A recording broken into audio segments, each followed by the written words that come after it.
नमस्कार। कोरोना काल के रंगमंच के तहत युगमंच द्वारा आयोजित कहानी श्रृंखला नाटक जारी है में आप सभी का हार्दिक स्वागत है। जैसा कि हम सभी जानते हैं, युगमंच 1976 से लगातार रंगमंच के क्षेत्र में कार्य करते आ रहा है। हम देखते हैं युगमंच केवल युवाओं के लिए ही नहीं, बच्चों के लिए भी कार्य करता है। प्रतिवर्ष बच्चों के लिए बाल कार्यशाला का आयोजन किया जाता है, जिसमें बच्चे रंगमंच की विभिन्न विधाओं जैसे कहानी, नाटक, गीत, वाद्य, इन सभी विधाओं को सीखते हैं और 1 महीने की कार्यशाला के बाद बच्चों द्वारा सुंदर नाटक प्रस्तुत किया जाता है। जैसे विगत वर्षों में हमने देखा, बच्चों ने मुंशी प्रेमचंद्र की कहानी ईदगाह और कई कहानियाँ प्रस्तुत की। तो साथियों, युगमंच जहाँ रंगमंच के क्षेत्र में कार्य कर रहा है, वहाँ सामाजिक क्षेत्र में भी अपनी भूमिका निभाता आ रहा है। इसी बहाने हमने पिछली कहानियों में देखा कि कई नाटक हमारे बीच प्रस्तुत किए गए और कई कहानियाँ हमारे बीच प्रस्तुत की गई। हरिशंकर परसाई जी की कहानी आज आप लोगों के सम्मुख लेके आ रहे हैं हिमांशु पांडे मित्र। हिमांशु पांडे मित्र जी के बारे में परिचय देते हुए मुझे बहुत प्रसन्नता हो रही है। एक अच्छे कलाकार के रूप में, एक अच्छे अभिनयकर्ता के रूप में उन्होंने भारत के विभिन्न राज्यों में नाटकों में अपनी भागीदारी सुनिश्चित की है। जहां एक अच्छे कलाकार के रूप में उनको हम जानते हैं, वहीं हम देखते हैं, मैं बताना चाहूँगी कि विगत 25 वर्षों से भी वे अपने क्षेत्र की रामलीलाओं में अपनी भूमिका दर्ज करा रहे हैं। उन्होंने हर एक पात्र का अभिनय अपने क्षेत्र की रामलीला में किया हुआ है। जहां पांडे जी को एक अच्छे कलाकार के रूप में हम जानते हैं, वहीं एक अच्छे शिक्षक के रूप में भी पांडे जी की अपनी छवि है। NCERT द्वारा आयोजित उत्कृष्ट गणित शिक्षक के रूप में उनको पुरस्कृत किया गया है।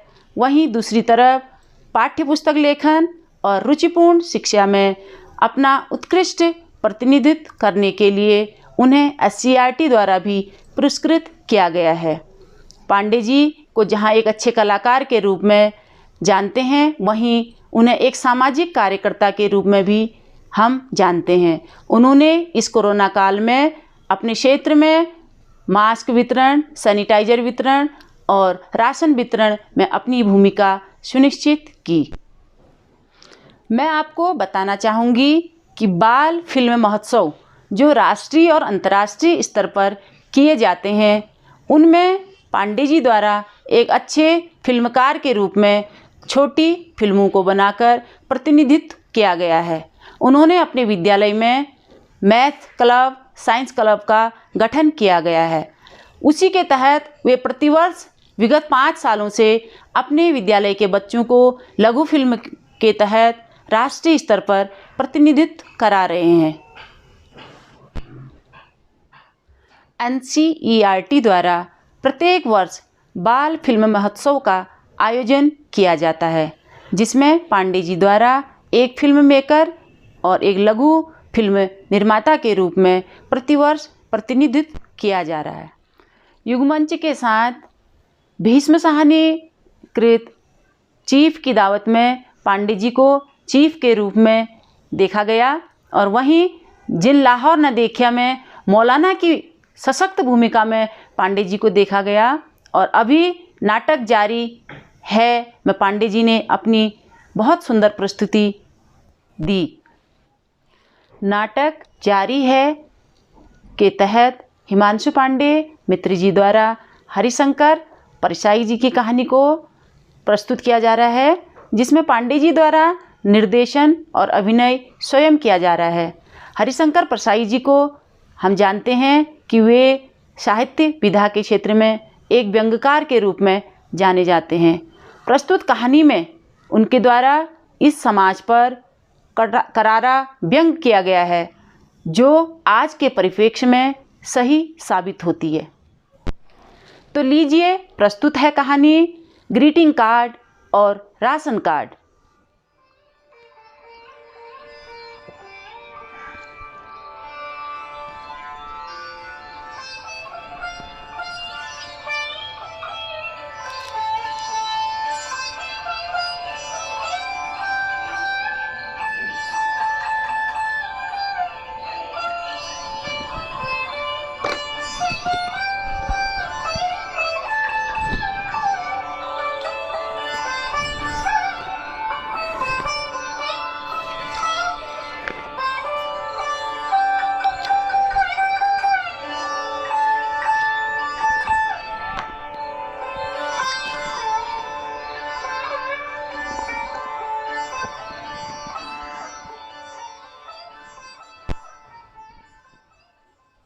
मेरी टेबल पर 2 कार्ड पड़े हैं।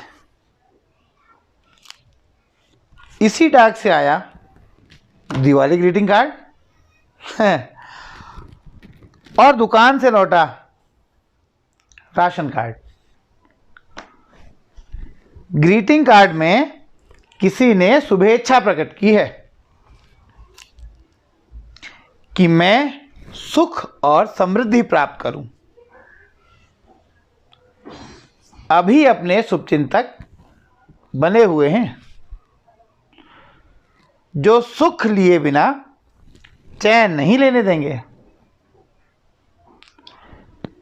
दिवाली पर कम से कम उन्हें याद तो आती है कि इस आदमी का सुखी होना अभी बकाया है,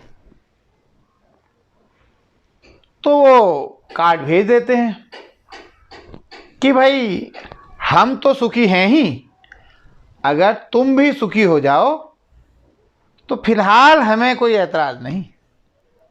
मेरा राशन कार्ड मेरे सुख की कामना कर रहा है, मगर राशन कार्ड बताता है कि इस हफ्ते से गेहूं की मात्रा आधी हो गई है। राशन कार्ड ने ग्रीटिंग कार्ड को काट दिया। ऐसा तमाचा मारा कि खूबसूरत ग्रीटिंग कार्ड जी के कोमल कपोल रक्तिम हो गए। शुरू से ही राशन कार्ड इस ग्रीटिंग कार्ड की ओर गुर्रा कर देख रहा था। जैसे ही ग्रीटिंग कार्ड पढ़कर मैं खुश हुआ, राशन कार्ड ने उसकी गर्दन दबाकर कहा, क्यों बे साले ग्रीटिंग कार्ड के बच्चे, तू इस आदमी को सुखी करना चाहता है? जा, इसका गेहूं आधा कर दिया गया, बाकी काला बाजार से खरीदे या भूखा मरे। बेचारा ग्रीटिंग कार्ड दीनता से मेरी ओर देख रहा है। मैं क्या करूं? झूठों की रक्षा का ठेका मुझे थोड़ी मिला है। जिन्हें मिला है उनके सामने जाकर हाथ जोड़ो। मेरे राशन कार्ड को तेरी झूठ बर्दाश्त नहीं हुई। इन हालात में सुख की झूठी आशा लेकर तू आया क्यों? ग्रीटिंग कार्ड भी राष्ट्रसंघ के शांति प्रस्तावों की तरह सुंदर पर प्रभावहीन है। राशन कार्ड खुरदरा और बदसूरत है, पर इसमें अनाज है। मेरे लिए यही सत्य है। और इस रंगीन चिकनाहट में सत्यहीन औपचारिक शुभेच्छा है। ग्रीटिंग कार्ड भी सत्य होता अगर इसके साथ एक राशन कार्ड भी भेजा गया होता और लिखा गया होता, हम चाहते हैं कि तुम सुख प्राप्त करो,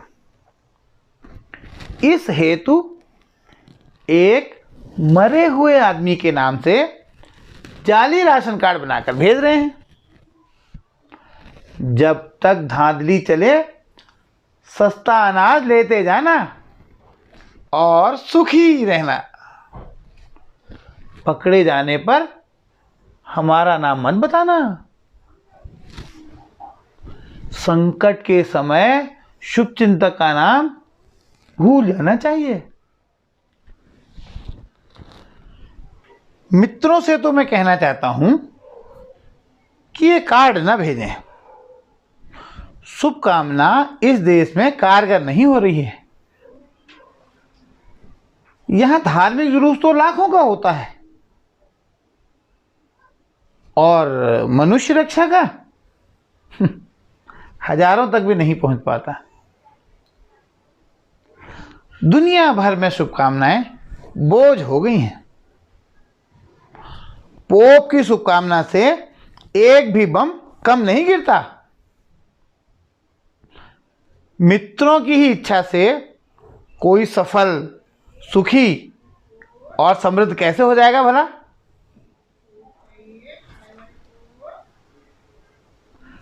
सफलता के महल का प्रवेश द्वार बंद है। इसमें पीछे के नापदान से ही घुसा जा सकता है। जिसे घुसना है, नाक पर रुमाल रखकर घुस जाते हैं।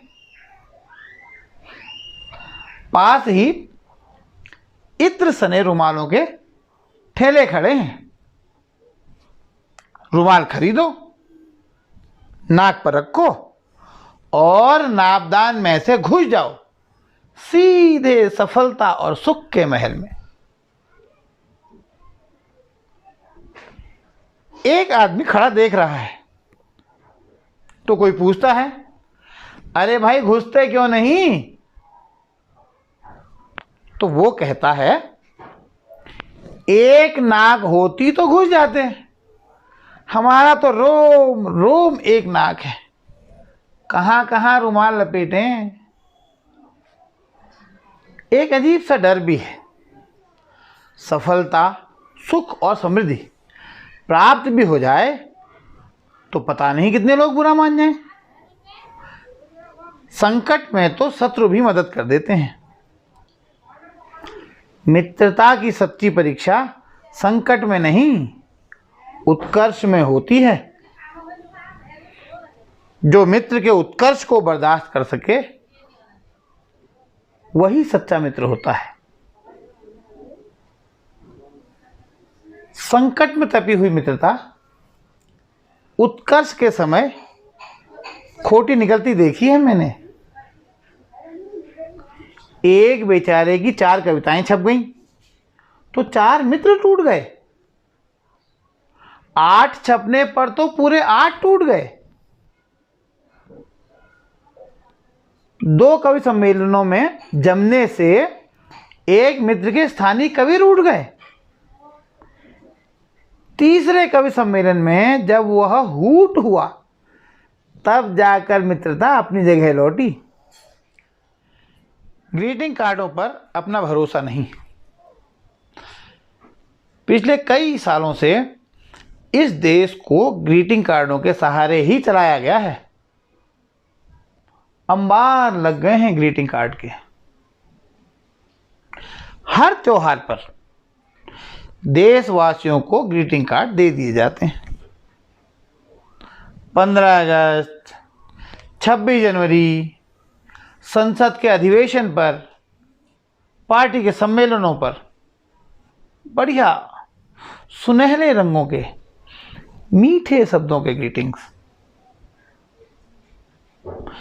देशवासियों, बस इस साल तुम सुखी और समृद्ध हो जाओ। ग्रीटिंग कार्डों के ढेर लग गए हैं, मगर राशन कार्ड छोटा होता जा रहा है, छोटा होता जा रहा है।